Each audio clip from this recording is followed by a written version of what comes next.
noted, the most interesting thing to me in his biography is that he went to St. Edward's College in Austin, Texas. Actually, St. Edward's University, I believe now, which is the brother or sister institution of Notre Dame. And Notre Dame is sort of well known around this country, and not as St. Edward's is not as well known, but it's an excellent institution, and we here at the center have many long-term ties with the institution. The minister, Minister Khalifa, became minister in January 2005, been there a little over 6 years, Minister of Finance. I noted that I believe between 1989 and 1991, he was head of the Bahrain Stock Exchange, and in 1989 to 2001. In 2001, he became the head of the central bank. And then in 2005 became the Minister of Finance. The minister will talk, and then he has agreed graciously to answer some questions. Mr. Minister, welcome to the Woodrow Wilson Center. It's very happy to have you here. Thank you, and good afternoon to you all. And it's a pleasure for me to be here and to meet all of you and have this opportunity to talk to you about my country, Bahrain. It's a country that's been in the news lately, and I think it's important for me to also talk about how we in the government see the developments in Bahrain and see what has gone on now, what the path is for the future. So if you allow me, I wanted to start by talking a little bit about what happened in Bahrain in the last 10 plus years of our history in terms of political development, a little bit about the economics, and then I thought would have a longer opportunity to have question and answer, and then I can hopefully answer your questions in whichever areas you thought are important. And I would like to start by the time His Majesty took the throne in Bahrain just over 10 years ago, and bringing the agenda for reform, which is basically our referendum, and from the referendum we moved into the Constitution, which is enabled us to restart the life as with Parliament, an upper house that is appointed, a lower house that is elected, which is our Parliament, and separation of the powers that we had in the executive, judicial, and legislative. We've had 3 elections since then, with the last one being that 67.7% of the people who could vote voted in, which I feel is an important indication of people's interest and participation in the political process in Bahrain. Also, the introduction of this bicameral concept allowed us to have minorities, women represented in the upper house, professionals, people who had an interest in the shaping of our society, our political system, and this was seen as creating the balance in the debate necessary for us to progress in our democracy. Our understanding of democracy is that it is a journey, and it is a journey that you start and move through consensus that is built within a society of how we improve, how we talk to each other, and how we reach consensus on issues that are important to us. This has been an important process for us because it allowed us to discuss issues and to be able to reach areas where we felt we can progress and develop as a society. Other laws that were introduced allowed people the right to strike, to join political societies, to have political societies established, labor unions. A lot of civil society that was created to make sure that Bahrain progressed into the modern world, where people had the ability to express their feelings through those political societies or through the trade unions, in how they saw that their rights are being protected and debated. And we think that also added to a lot of the discussions that were going on in Bahrain, a lot of issues that concerned us. The budgetary process, for example, which is something that I deal with every 2 years, because I have a budgetary cycle that is 2 years, goes through Parliament, and it is one that is heavily debated in Parliament because people feel they have an opportunity to express through the budgetary process how they think money should be spent and how they think we should progress as a country. Within the upper house, there were also 12 female members, because it is important for us to, as a society, to advance, to recognize that it is important to acknowledge the role of women in our society. Now, we're not starting from nothing. Civil service, 36% of the workforce in civil service are women. So within Bahrain, men and women do work in society. But it was important also to have them represented in our upper house and to hear their views and their issues discussed much more clearly and openly. The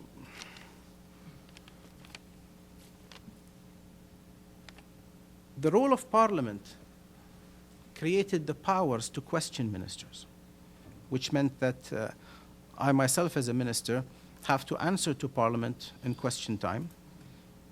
It meant that Parliament had the power to withdraw confidence from any minister. Parliament had the power to declare that they cannot cooperate with the government. These are all powers that were created within the Constitution, and our Parliament could execute them. Also, other things were developed to ensure transparency, things like the Audit Board. The Audit Board was part of the Ministry of Finance, in which we conducted an audit, or the ministry used to conduct an audit of all the financial dealings of the government and issue an internal report for the government. This was taken out. It's reported to the king directly, but its report was issued to Parliament and to the public in detail. And it was an independent report that the government could not change or interfere or discuss, but we had to answer to Parliament on all the questions and all the comments that came out in the audit report. Another element to increase transparency was the tender board. And the tender board was a process that was established to take the tendering process above $25,000 into a tender board process that is independent of any one ministry, which again enhanced transparency and made procurement much more clearer, with people participating in the tenders having access to a lot more information that they would have had otherwise. Economically, Bahrain, as you all know, have invested over the years in financial services, but when we started looking at what democracy will bring to people, it has to be translated into an economic reality for people's lives. And for that, the Economic Development Board started work. And let me explain a little bit about the Economic Development Board. It is chaired by the Crown Prince, with roughly half the members as ministers in the government and the other half members of the private sector. We started work within the Economic Development Board on a vision document on where is Bahrain going for the year 2030. Where do we want to go? It was widely consulted within Bahrain. This document was actually issued after a wide consultation. And then after that, there was an implementation plan for 6 years developed by every ministry. What is their working plan for the next 6 years? This 6-year plan is being updated every 2 years. And the first 2 years of that plan goes into the planning for our budget. So it's a plan that is updated frequently, but it's a plan that takes into consideration where we are going from today until the year 2030. The speed of implementation of the ideas on our Economic Development Board's vision document is dependent on the resources that are available to us to implement. Financial services, as you all know, grew quickly in Bahrain over the last few decades. But financial resources today account for about a quarter of our GDP. But the challenge for us is always, what will be the next driver for economic growth? What will be the next job creator? How can we continue to make sure that we aspire to the main themes that we have in our vision document, which are looking at competitiveness? How can we build competitiveness, fairness, and sustainability?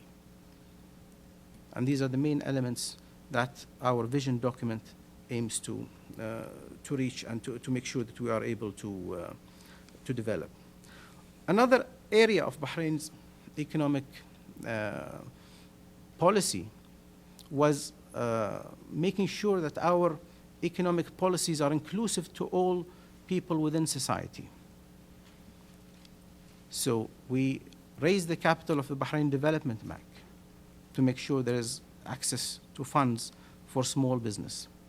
Also, when we looked at what else can be done, Bahrain worked on its unemployment problem early on.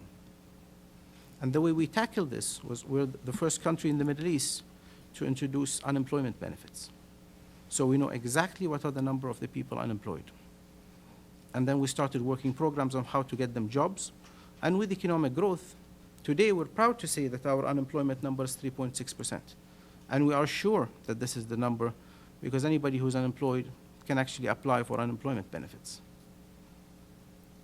And this is how we now know that our numbers are correct and that we are also looking at how we can help those unemployed people get jobs through training. And training initiatives were developed to cover those areas.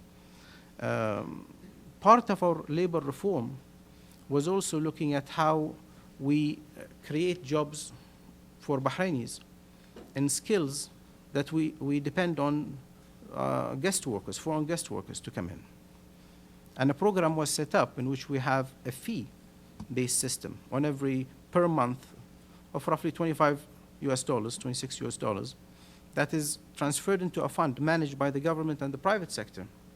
And this money then goes to retrain people and increase productivity. Because when we looked at models of growth within our region and models of growth internationally, we realized that one of the biggest drivers in growth in the US has been productivity. And to focus on productivity, we needed to train people to be able to become a lot more productive.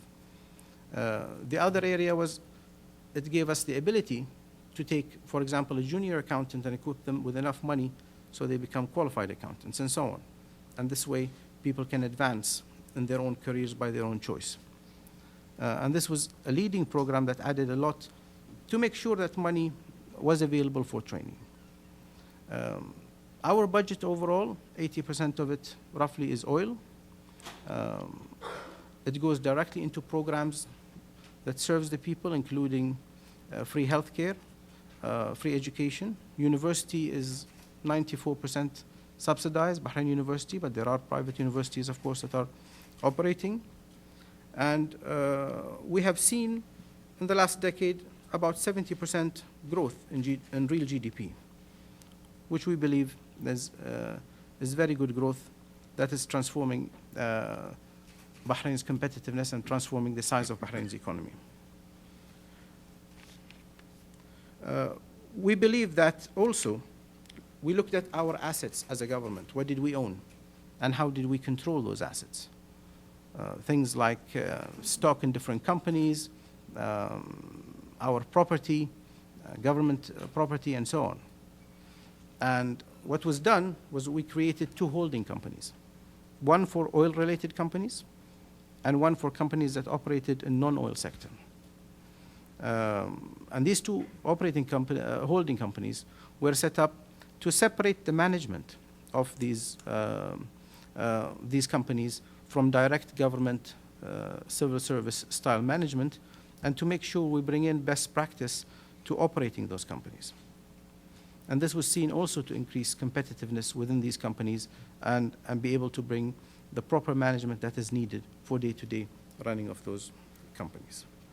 I will stop here talking about politics and economy, and I'll move to what happened in Bahrain over the last few months. And I think this is also important, but I felt I wanted to start with talking a little bit about where we are and who we are, to give an indication about the history of Bahrain and how we were thinking and how we as a government have been working for Bahrain.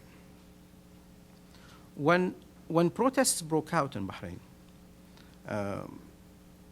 His Royal Highness the Crown Prince interfered and requested the military and security forces to withdraw and asked for dialogue. And this call for dialogue was actually accepted the world around. And we saw many messages from around the world saying that this is the proper way to deal with protests. Unfortunately, many measures were taken over a period of weeks to convince the people protesting to come to dialogue, including replacement of certain ministers, including release of certain prisoners that they wanted released, and many other things. The GCC announced their support to Bahrain, the GCC being the Gulf Cooperation Council, which are the states around us, who announced a $10 billion support over 10 years to help Bahrain economically achieve even better targets. What actually happened was that the level of demand started rising. And with that, it was felt that all the way to an Islamic Republic, not reflecting the majority's feeling, it is a group of people, we believe, that wanted to hijack our political process and our political system and introduce their way of thinking. Because as these protesters were on the roundabout, there was a much larger number of people who stood by the Al-Fatih Mosque in support of the government and what it was standing for. We have within our constitution the ability or the path of how to change the constitution. And we have within our constitution how to replace a minister or how to say that you cannot cooperate with the government. This path was not used. What was used was an attempt to hijack this political process by forcing one way of thinking, which we believe was not the right way for Bahrain. What is important for Bahrain is we build consensus amongst ourselves on what is the best way to go forward, but to do it in a way where everybody has access to how they can contribute to development of our process, and we all have access to state what is our opinion to go forward. After a period of waiting, which was roughly about 4 weeks, what happened in the hospital, Salmania Medical Center, and what happened in terms of blocking the roads and the killing of innocent civilians, the government felt it was time to act. And then the police cleared the roundabout for the second time with the help of the defense force. And today we are at a stage where we have achieved security. What is important to also note is the path to reform, and this is why I started talking just about what was done over 10 years ago, is a path that will continue. It is not a path that will stop. But it has to be in a form where people will have the ability to, everyone who wants to put his opinion and express what they feel should have an opportunity to do so, not for this opinion to be hijacked by any one person or only one group. We live as part of the Gulf Cooperation Council. We believe within the GCC we have the ability to work much closer amongst ourselves. Economically, it serves Bahrain very well to be part of the GCC. And we also believe that democracy for us is a journey. And our country needs the time to go through that journey to develop its own path. But it has to be a path in which everyone who wants to share in the building of this democracy can have access to do so. I will stop here, and I'll be happy to answer any questions that you may wish. And or elaborate on any specific point in detail. Thank you very much, Minister Khalifa. I forgot to mention earlier that he is an active member of the Joint Ministerial Committee of the Board of Governors of the World Bank and the IMF, and is currently serving as chair of the Development Committee there. And he was in the United States for a meeting of that committee, which is held twice a year. The floor is open for questions. Identify yourself, and please be short. No speeches. I see a hand back there. Somebody will bring a microphone, I believe.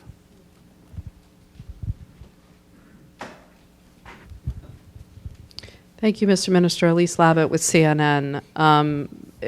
Respecting your comments on the need for security in the country, if security has indeed been established, we're still hearing reports of people in detention, people dying in detention, the homes of human rights activists targeted by grenades, serious human rights abuses that a short time ago the Bahraini government itself would have condemned in some of your neighboring countries. And I was wondering if you could speak to some of these criticisms and how you feel some of these abuses are being characterized, and what the government is going to do to restore the human rights of all Bahrainis in the country. And if you could quickly just speak to Iran's influence in these protests. Some governments have said that they don't see Iran necessarily having a hand, but certainly they're benefiting from it. Thank you. Well, first, the grenades, I've not heard of a grenade going off in Bahrain. I can state that for sure. Human rights, I think the fundamental human right to every person is the right to live. And these demonstrations were tolerated until they started taking people's lives. Then it got to a point where it almost created sectarian conflict. This was the fundamental role for the government to intervene and enforce law and order. It is very important to understand that that is at the time when the government felt it was time to move and to make sure there is law and order. In terms of human rights, overall, we have zero tolerance for any abuses in human rights. And any cases that are reported will be investigated in full. We have no issues with making sure that any abuse in human rights is something that is not within the government's policy. In terms of people dying, again, unfortunately in incidents like this, things have happened where people lost their lives. And if it was up to us, the call by the Crown Prince for dialogue was the right choice. The world hailed it, and it was the right thing for people to do. If I could quickly follow up, sir. Respecting your comments, though, we've heard from numerous human rights groups and condemnation of many countries around the world about the security forces in Bahrain acting in a disproportionate way against the protesters. Do you not see that several people have died in jail, that several people are political prisoners, are still missing? Are you denying that any of these abuses have taken place? What I've said is very clear. Any incident that happens that violates human rights, that is reported, will be investigated within Bahrain. It is not the government's policy to implement anything that violates human rights. We are believers in that. It is part of our constitution. We've built the civil society to understand and respect human rights, and we believe it is part of our Islamic culture and of our constitution to respect human lives. So the zero tolerance policy is there. If there are reported cases, they will be fully investigated. The role of Iran, I believe, is at the tail end of that question. Did Yes. you want to address that? I think you all have seen the comments on the role of Iran in terms of Iranian comments on Bahrain. We believe what happens in Bahrain concerns primarily the Bahraini people. We have lived in Bahrain as Sunnis and Shiites and people from other religion, other walks of life for a very long time. And people who know Bahrain and Bahrain's history, Bahrain is an open country for many civilizations and cultures. We pride ourselves on that openness, and we believe to keep that openness, we will build the consensus necessary between us as Bahrainis. And we don't need involvement or discussions from Iran on this issue. We believe it is something for Bahrain to do, and Bahrain will do it in a proper way. There are two questions there and then one over here. Yes, go ahead.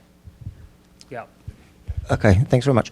I'm Brian Dooley from Human Rights First. Just to clarify, are you saying that in weeks to come we can expect more of the same response from the government, that there will be more people to detained, more deaths in custody, that this is the plan for response to the to the calls for human rights?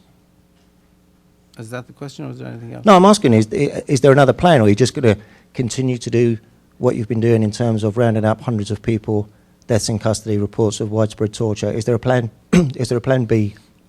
Basically, what is happening in Bahrain is anybody who is committing a crime against the law is being held to the full extent of the law, and the law will be implemented. There is no tolerance, as I said, for human rights abuses in Bahrain. Any incident that takes place that is not in line with our laws will be investigated, because every incident that does happen anyway is investigated to the full extent of the law. What we are a country that prides itself on applying the rule of law, and to us that's a very important point that we are that we believe we adhere to. The gentleman behind, yes.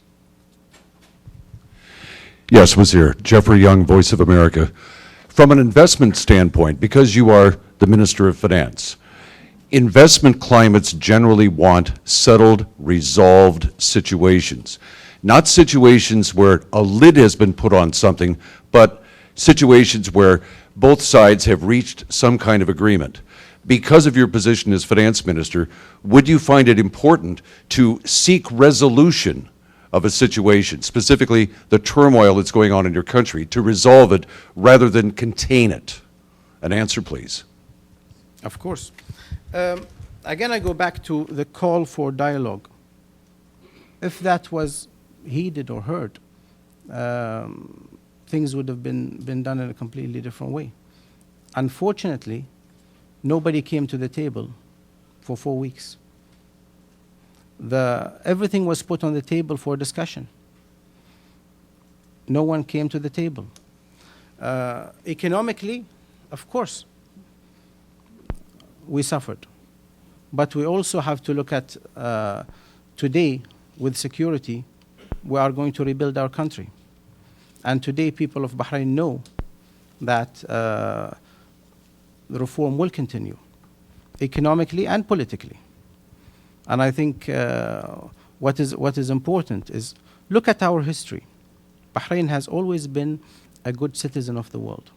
We always knew that adhering to best practice and adhering to international law and adhering to what is the common consensus in the world works in the long term. So Bahrain has always stuck by those laws, and we believe we will continue to do so. Now, did we suffer economically because of what happened? Of course we did. But with the GCC support that we got, and with the clarity, hopefully, of a process forward, things will get better, hopefully, quickly. From the other room, are there legitimate grievances of some of the Bahraini citizens that need to be addressed?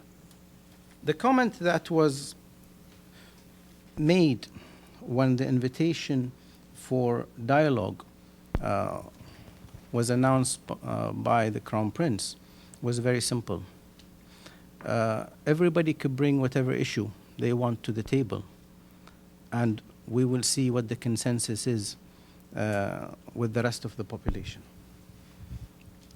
Any individual person can have grievances, any small group can have grievances, but it is what the consensus believes need to move forward as a society. And this is why when I made in my earlier comment a mention of democracy is a journey.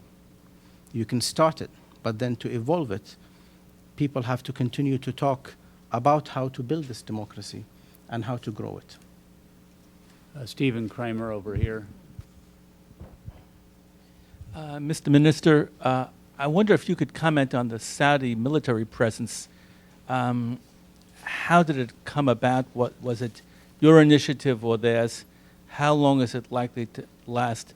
And to what extent could the Saudi presence compromise the authority of your own government? The Peninsula Shield is an agreement that we have amongst the GCC states. This Peninsula Shield agreement was invoked and Bahrain requested GCC forces to come in and protect the borders of Bahrain because our security forces were doing business in terms of assisting the police in local security matters. And this is their main duty. They have no operations within Bahrain except protect the infrastructure and to make sure the borders of Bahrain are safe. And it is part of the agreement that we have within the GCC. So it is nothing new. It happened based on a request from the government of Bahrain, and it is there as part of the GCC support. And when we look at the GCC support, and it is not only Saudi, it came to us in terms of political support, it came to us in Desert Shield, and in the $10 billion that is coming to Bahrain in terms of assistance to speed up the development projects over the next 10 years. Michael Adler and then Bill Lures over here. Michael Adler from the Wilson Center. Sir, first of all, could you say clearly if there is increased Iranian involvement in Bahrain since the arrest began? And secondly, is there a sort of unease among GCC countries about the U.S. response to these crises and a feeling that the United States perhaps was not backing President Mubarak enough and that there's a desire for a stronger line against Iran? In terms of Iran, you've seen the announcements, and we feel what happens in Bahrain is for the Bahraini people to reach consensus on and to resolve. And Iran is our neighbor, but we think what happens in Bahrain has to be resolved within Bahrain. In terms of other countries, I'm not going to be able to comment on how the response is to other countries.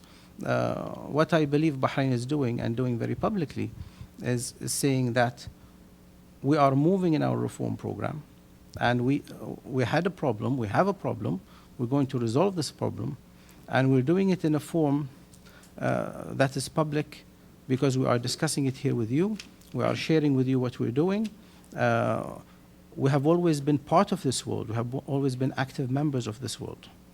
And when I say we're good citizens of this world, I really mean that we want to do this properly. And we want to build consensus on how to go forward for us as a country and as a society. When Bahrain embarked on the path to democracy and to open up civil society and to give people the opportunity to be part of the process, it's because the government believes in this. And it takes time to build a democracy. But we don't want it to be hijacked by a small group of people who are extreme in their views in any which way. Ambassador Lures here, coming up. Mr. Minister, thank you for coming and being so willing to talk about all these issues which are so important. It's not always good to be in the center of the news, but here you are. I guess I'd like to go back to some of the same questions. Bahrain finds itself in a situation where, rightly, you want to fix your own problems, and it shouldn't be the territory of others to tell you how to do that. On the other hand, you happen to be in the crossroads of this dynamic shifting in your part of the world, and part of your crossroads role is that you have many Shia and Sunni living in your country and define sort of increasingly as a seeming competition or confrontation between Iran and Saudi Arabia. Could you talk about that and how it affects the geopolitics of the region and what your country's role is in it? Bahrain never looked at itself as a Sunni state, a Shia state, or a mix of two. It was a country that's throughout history been open to all cultures. And it's been a country that's been open to people coming in from all over the world, and it's something that we've been very proud of. To see the difference between Sunnis and Shia, it's very small. And we shouldn't exaggerate it to that point. If we are able as a country to have the confidence in a Jewish lady being our ambassador in the US, and to have a Christian lady represent us in the upper house in Shura, what's the big difference between Sunnis and Shiites? We don't see it as that big an issue. Bahrain throughout history has been open to all cultures. We have a deputy prime minister who is Shia. We have ministers in government who serve in all different capacities and in companies and so on. I think Bahrain society is made up of people who come from different backgrounds and different cultures. The Bahrainis are less than 50% of the people who live in Bahrain. Let's look at an interesting point here, but the expats who work in Bahrain, they stood with us throughout these events. And we are very proud of their position. They know Bahrain, they live in Bahrain, they have a clear view of what Bahrain is doing and is trying to do economically, politically. And they stood with Bahrain through these events. We didn't see mass number of people leaving, even though we went through some difficult times. And that's something that we appreciate. Now, we are part of the GCC as a country. We are part of the Arab world, we're part of the Islamic world. And there are things happening around us in so many ways. But what I ask is to see is that Bahrain's case is different. Bahrain's case is unique to Bahrain. And not to paint all the countries with one brush, because I don't believe that is the true story. I mean, maybe from a very far away vantage point, one can see the region as one and what's happening in the region as one. I think each country has its own dynamics, each country has its own challenges. What is happening in Bahrain is for the people of Bahrain to discuss among themselves what best to drive their economic growth and their political development further. The lady up here, the computer, yeah. Noreen Haq, Project on Middle East Democracy.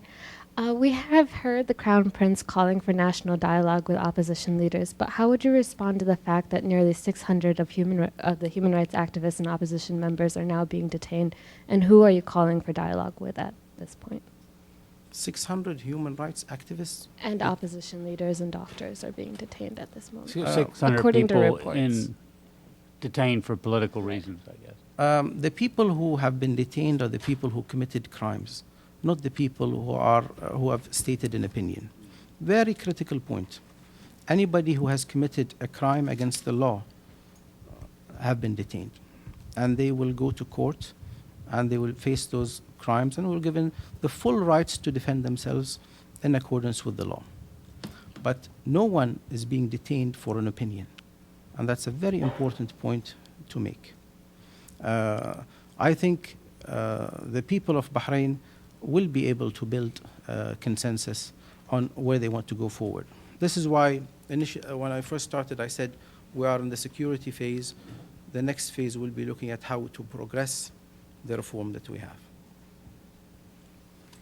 The gentleman down at the corner of the table, and then the lady back.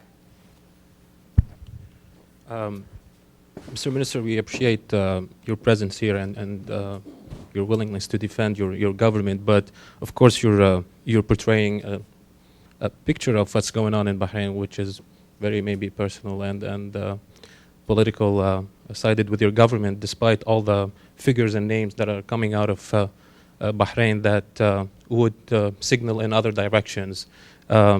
But my question, I think, is you keep talking about democracy and human rights in Bahrain, and you say it doesn't matter if you're Shia or Sunni or whatever, and you gave a couple of examples of the open society in Bahrain. So are you telling us that we could actually envision, after this security phase, a political reform in Bahrain where someone else could take the position of prime minister? Because we know Shaikh Khalifa bin Sulaiman Al-Khalifa has been prime minister since 1971. So someone else outside from the ruling family can take that position, especially after what Shaikh Khalifa has said lately about going after and persecuting everybody who actually took to the streets to protest the actions of the government or to ask for reforms, which reminded so many people of the famous Zanga Zanga speech by Colonel Qaddafi. So are you telling us that we might wake up one day and find someone from the opposition in the position of prime minister? What I mentioned when I talked about the Sunnis and the Shiites is that these are the people of Bahrain. These are the people who've been living in Bahrain for centuries.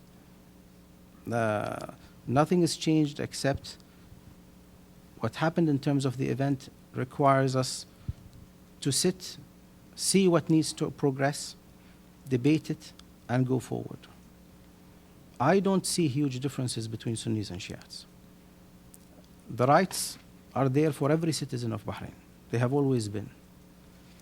To look at what needs to happen is to basically decide we need to focus on what is the next challenge for Bahrain. What do we need to do? What needs to progress our reform? When I started speaking, I mentioned what Bahrain did over the past 10 years.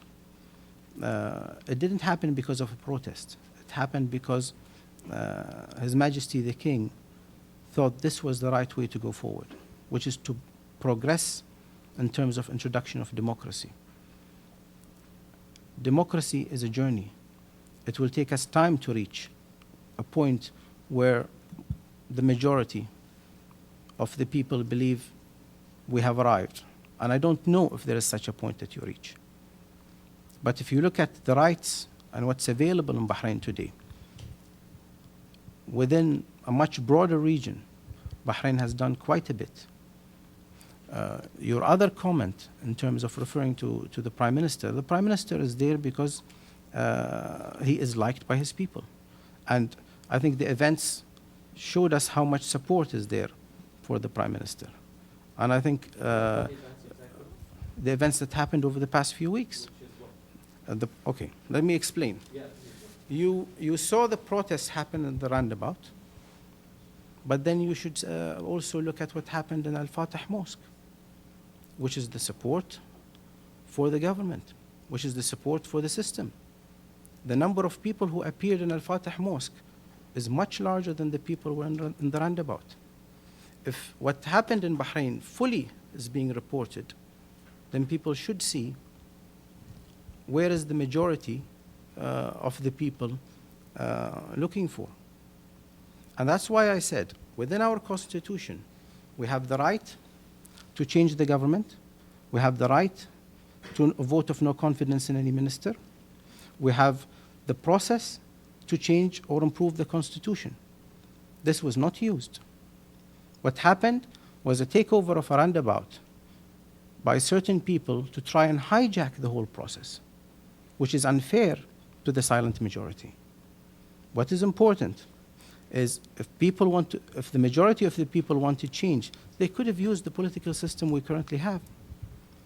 This was never used. So when we look at support for the Prime Minister, yes, it is there. But it wasn't reported because the media was not there, right? I mean, is the media allowed to go to Bahrain now and report on all these incidents? Was the media allowed to report from Bahrain during the crackdown on the opposition? Because I know, for example, with Al Jazeera, my news organization, we had Ghassan Abu Hussein for a while, then he had to leave. So what happened with all media organizations who were trying to report on the situation before they were actually sacked out? Well, there was a large number of media in Bahrain, in and out all the time. A very large number of media in Bahrain. And I could tell you that very clearly and with a straight face, because I know there were a lot of media coverage of Bahrain. Plus, I think the age of trying to control media is behind us. With Twitter, with mobile phones, I mean, we know Bahrain, one of the things we pride ourselves on is how much we have opened up the telecommunication industry. We went from one company to a huge number of licenses in telecommunication. And this is, I think, one of the success stories for Bahrain is where we transferred one telephone company into a huge industry, which allows everybody to have access to media of all sorts. And one of the comments I made earlier, and I sincerely mean it, the age of us trying to control media is way behind us. So what about Mr. Mansour al-Jamri, who was forced? Yeah, I think there are I'm sorry for that yeah. follow-up, because the minister is raising important issues, actually. I think the case of Mansour al-Jamri, let me answer that as well. Yeah. This was reported in the media that there were some inaccuracies. This will be dealt with properly by the relevant authorities, but the board of the newspaper took their own decisions as well. And it is an independent newspaper that can decide what they want to do. Thank you. The lady back. Okay, I'm Dareen Khalifa. I work at the Egyptian National Council for Human Rights. And I have a very simple, naive question, because I'm having a deja vu here from what happened in Egypt. Because, sir, you mentioned investigations, and that's exactly what the Mubarak regime was talking about right before the step down, that they're going to have investigations of everything that happened. But I wonder who's conducting these investigations. Is it the Bahraini government? Because you're not allowing any special rapporteurs from entering the country. You're arresting all the human rights activists. You're arresting international media. And talking about Twitter, I just heard that that's a confirmed information that you're arresting bloggers. Someone is arrested and put to trial for a tweet. I just wonder what kind of investigation is going to happen in Bahrain exactly.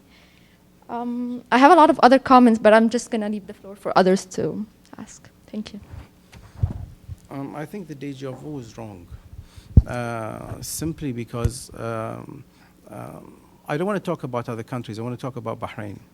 When I mentioned we don't have a system where a person is prosecuted for his opinion. It's only where there are crimes that are undertaken against the law that a person will be arrested and charged and go to court. When we talk about somebody arrested just because they're in media, or somebody that's been kicked out, or bloggers, or all that, I was very clear when I said the age of controlling media is behind us. And the reason I'm here is to talk with all of you and to talk with people who want to understand more about what's going on in Bahrain. Is because we understand that it is for us to communicate with the world and to say what we believe should happen going forward. There is no such a case that somebody is being arrested because of human rights record or because of association with media. Question from the other room. I think I may know the answer, but I'm going to give it anyway. Saudi Arabia and Qatar offer two very different models for the practice of freedom in the Gulf states. Saudi Arabia was conspicuously absent from the recent U.S. Islamic Forum here in Washington, D.C., I guess. Do you believe Saudi Arabia is a constructive or problematic influence in the region and on Bahrain and the immediate future in Bahrain? Saudi Arabia is a very important country in the region. It's a very important country in the world. One, oil production that comes from the Gulf requires a lot of stability and requires security for oil to be made available to the world. Also, I think it's important to look at what our region does in terms of securing oil for stability in world economic growth. And I think that's something that is very important. In terms of Saudi Arabia's role within the GCC, Saudi Arabia is a very important country to all of us. It's a country that is a pillar of stability for us and for the region. And we believe that they have always played a constructive role in the region. The gentleman over here.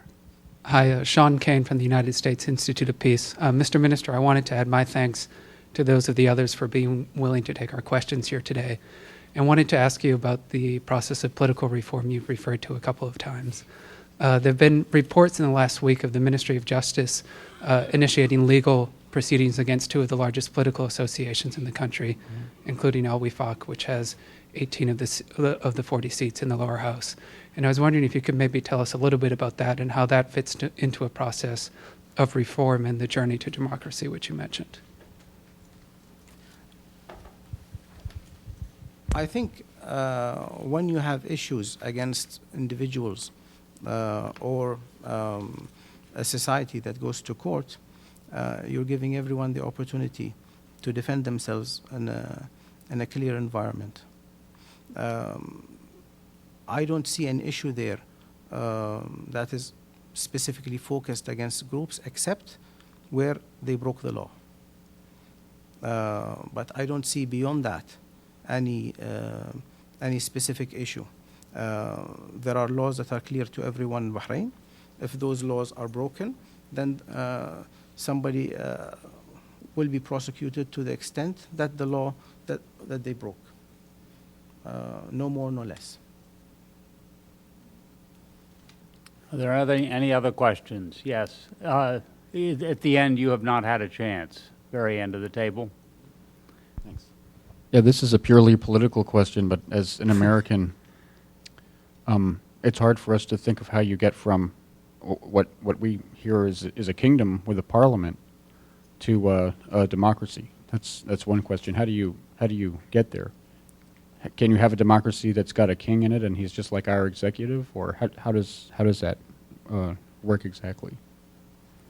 So what is the relationship between the institution of royalty and the path that you're taking towards democracy? Because our relationship was just a revolution where we got rid of the king. Doesn't look like that's in the cards. So how is the institution of royalty and really an underlying social aristocracy, maybe, how do you get from there to what Bahrainians would call a democracy? How do you do it? There's also the British model. I think, in summary, maybe you're looking at democracy as one definition. Is it one definition? Democracy is different forms for different people, different regions. What it is, to me, is a process where an individual can himself or through a group express their views and feelings and how laws should be shaped to govern them. That is how we see democracy. And it is a path of people deciding on things like having a voice, where the budget should go, what the laws should say, what is right and what is wrong. We are also a Muslim country. We believe Islam is a major, in our constitution, is a major source of law. There are differences in democracies in different parts of the world. What is important is access of the individual to create law that will govern their day-to-day life and how they go about their business. But within those laws, there are also international laws. There are international best practice. Today, when we develop financial regulations, for example, we look at what the world is doing in terms of best practice. When we develop laws that concern our own country, we look at experiences from around the world. The US maybe is one, but not the only interpretation of a concept of democracy. And then we do what we feel is good for us to take us on a path where things are done in stages and where we see progress developing. Because ultimately, the main goal of a democracy is to make sure that people feel and economic benefit to the decisions and to the change that happens. Mr. Minister, we thank you very much. Dr. Hala Esfandiari, the Director of the Middle East Program, and myself for the Center, we appreciate your being here. I want to thank the audience for being very attentive, asking some very tough and good questions. Thank you for coming to the Woodrow Wilson Center. You're welcome to come back at any time. Thank you. Thank you. Thank you. Thank you, everyone.